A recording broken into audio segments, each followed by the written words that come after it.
자, 아까 시장님 말씀하실 때 김포가 전국 난개발 1위일 정도로 김포가 문제가 많은 도시라고 합니다.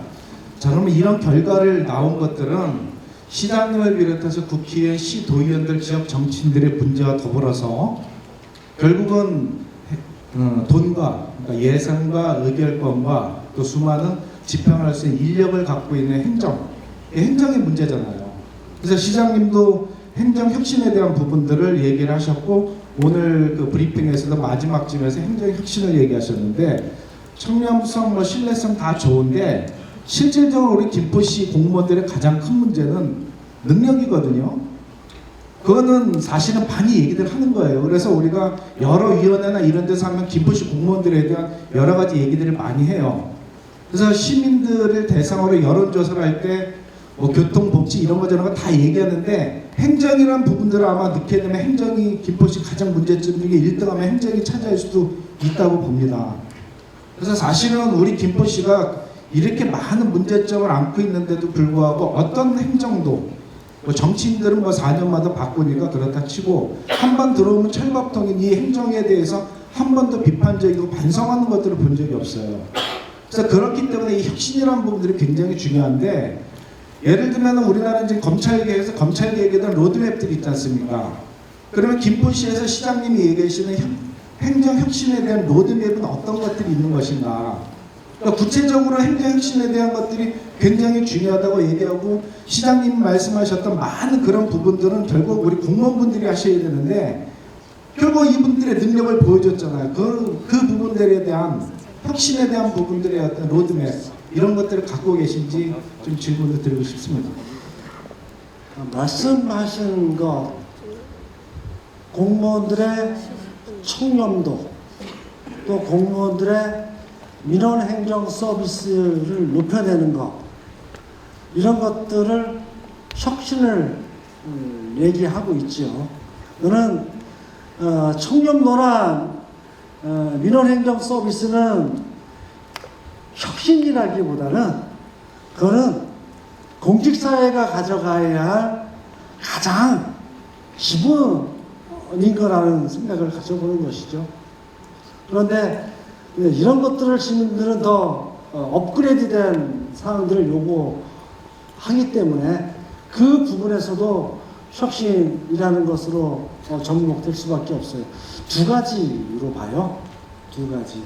행정 혁신을 위한 시장으로서 여기 시민들과 공무원들한테 하는 것은 능력입니다. 능력입니다.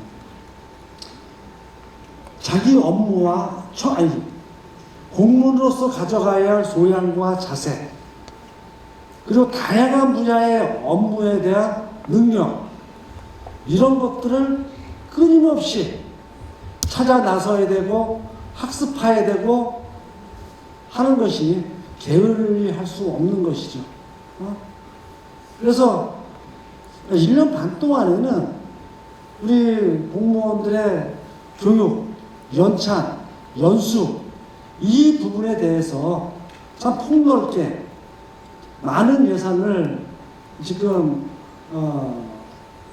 사업으로 만들어서 좀 추진하고 있습니다. 그래서 공부할 시간 많지 않거든요. 근데 이런 것들에 대한 기본적인 어떤 자세 마인드를 가지고 해야 될 거고 생각이 들고요. 또 한 가지 행정 패러다임에 대한 변화를 우리 공무원들이 아직도 느끼고 있지 못한 거예요. 변화된 행정 패러다임이 뭐냐? 저는 이제 사회가 시민의 이해와 요구가 정말 다각화되고 다양화된 시대에 살고 있거든요. 어떻게 보면 공무원들보다 더 많이 아는, 더 깊게 아는 시민들이 수없이 김포에 살고 있지요. 이 공무원이라고 하는 조직을 공무원만의 인력과 힘으로 풀어간다라고 하는 생각을 안 했으면 좋겠어요. 그 변화된 패러다임은 뭐냐?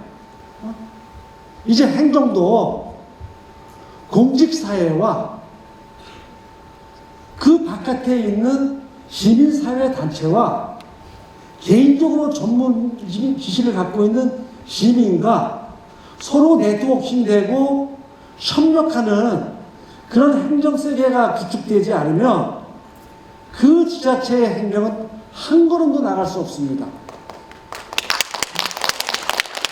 왜 저는 전화를 주셔요?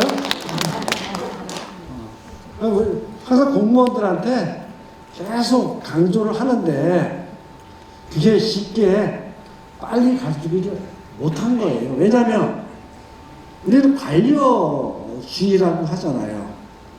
오랜 관행과 간습과 문화가 우리 젊어진 공직자들한테조차도 이것이 쉽게 다가오지 못하는 거죠.